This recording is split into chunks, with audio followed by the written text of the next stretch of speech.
बात है, आपको पता है रोजे के साथ दुआ इसकार तो माशाल्लाह फिर उसकी बरकत तो होगी ना। और आप सुनाएं, मैंने मन्नत को कहा था भोनी में से ना मेरे लिए थोड़ा सा कीमा निकाल देना। थैंक यू सो मच, आपने मेरे लिए कीमा निकाला। ये देखिए, आपको पता है ना मुझे मटन पसंद भी है। हुरैरा भाई भी आ गए हैं। वालेकुम अस्सलाम। सॉरी आपका वो कट हो गया था। अस्सलाम वालेकुम। वालेकुम सलाम। कोई मसला नहीं, अगर काट होगी थी कचनार एंड कीमा सलाम सोबो सलाम रुजू इफ्तार। बस वीडियो खत्म होने वाली थी, लंबी हो गई।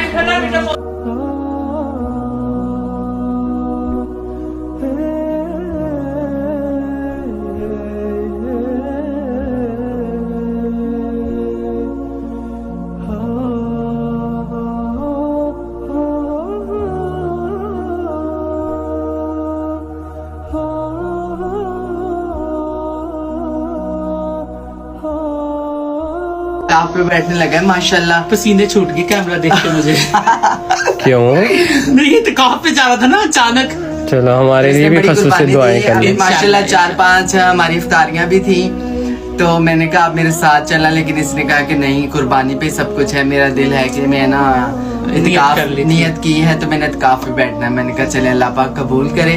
फिर इसको मैंने अपने साथ वाली मस्जिद में मैंने कहा बैठना है, ताकि मैं तुम्हारे लिए आते जाते रहूं, मुलाकात करते रहे, तुम्हारे लिए खाने बना। कोई 2-4 चीजें हैं, जरा कोई सीक्रेट खाने पीने वाले में तो। अस्सलाम वालेकुम, कैसे हैं फ्रेंड? ठीक है, मैं हूं आपकी अपनी महक मलिक। तो मेरे तो माशाल्लाह रमज़ान के रोज़े बहुत अच्छे जा रहे हैं। उम्मीद है कि आपके भी अच्छे जा रहे होंगे। तो मेरे साथियों और भाइयों को, दोस्तों को कुछ परेशानी थी जो आज मैं क्लियर करना चाहती हूँ। एक तो वो पॉडकास्ट जो हमने पिछले दिनों की MKS प्रोडक्शन पर, और दूसरी जो है ना कोई मौलाना है सुलेमान, आजकल इनकी टिकटॉक पर वीडियो काफ़ी आ रही हैं, मैं भी सुनती हूँ, बड़ी अच्छी बातें करते हैं। दीन इस्लाम की बातें हैं ही मीठी, और वो बड़े प्यारे अंदाज में करते हैं, मैं उनको सुनती हूँ। पहले मैं मौलाना वाली बात कर लेती हूँ। उन्होंने अपने बयान में कहीं कहा कि 11 महीने फिल्में बनाने वाले, ड्रामे करने वाले, नाचने वाले इस रमज़ान के महीने में हमें दीन सिखाएंगे। तो किसी ने लाइक्स के लिए, आपको पता टिकटॉक पर लाइक लेने के लिए लोग पता नहीं क्या कुछ कर गुजरते हैं। ये तो कुछ भी नहीं है। उन्होंने उतना सा मौलाना का क्लिप्स एडिट किया, अगली पिछली बातें छोड़ दी। और मेरी एक वीडियो थी, मैंने कोई हदीस में बल्कि अल्लाह की कुरान पाक का एक तर्जमा करके आयत का बता रही थी, वो उठाई और उन्होंने वो फिट करके अपने लाइक्स लेने के लिए, खैर अल्लाह उनको हदायत दे और अल्लाह उनको खुश रखे, मेरी तो दुआ है, उन्होंने वो टिकटॉक पर लगा दी। और एक और बंदे ने वीडियो बनाई लाइक्स लेने के लिए, उसके ऊपर भी मेरी तस्वीरें लगा दी।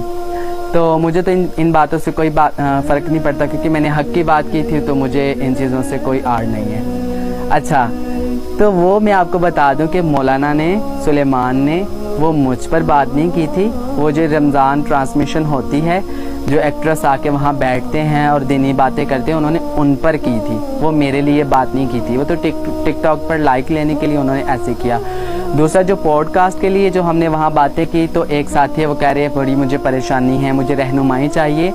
तो देखिए, हमने हक़ और सच की बातें की थी। यहाँ बातल इतना कुछ कर रहे हैं, तो अगर हम हक़ सच की बात कर रहे हैं तो कोई उसमें कोई, मुझे तो आड़ नहीं है। अगर आपको परेशानी है तो अल्लाह जाने की वो परेशानी फिर आपके दिल में क्या है। दूसरा, मेरे जैसे भी अमल हैं, अगर मैं अच्छी बात कहना चाहूँ और दीन की बात कहना चाहूँ तो मुझे शर्माना नहीं चाहिए।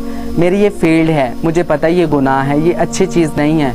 मैंने अपने अल्लाह से हमेशा दुआ की है कि अल्लाह मुझे हक़ और सच और हलाल का रिज़्क़ कोई ऐसा मेरा ज़रिया बना दे, ताकि इस फील्ड से मैं निकल जाऊँ। कोई मैंने जीने मरने की कसम इस फील्ड में नहीं खाई।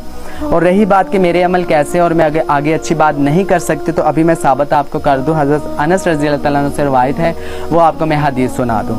हज़रत अनस रज़ी अल्लाह तआला अन्हु से रवायत है कि हमने अर्ज़ किया, या रसूलल्लाह सल्लल्लाहु अलैहि वसल्लम, हम भलाइयों का हुक्म ना करें जब तक खुद तमाम पर अमल ना करें, और बुराइयों से मना ना करें जब तक खुद तमाम बुराइयों से ना बचें। हुज़ूर अक़दस सल्लल्लाहु अलैहि वसल्लम ने इरशाद फरमाया, नहीं बल्कि तुम भली बातों का हुक्म करो अगरचे तुम खुद उन सब के पाबंद ना हो, और बुराइयों से मना करो अगरचे तुम खुद उन सब से ना बच रहे हो। अब देख लो कि अगर आप नहीं भी बच रहे, आप मतलब गुनाहों में हो, लेकिन आप फिर भी भली बात दीन की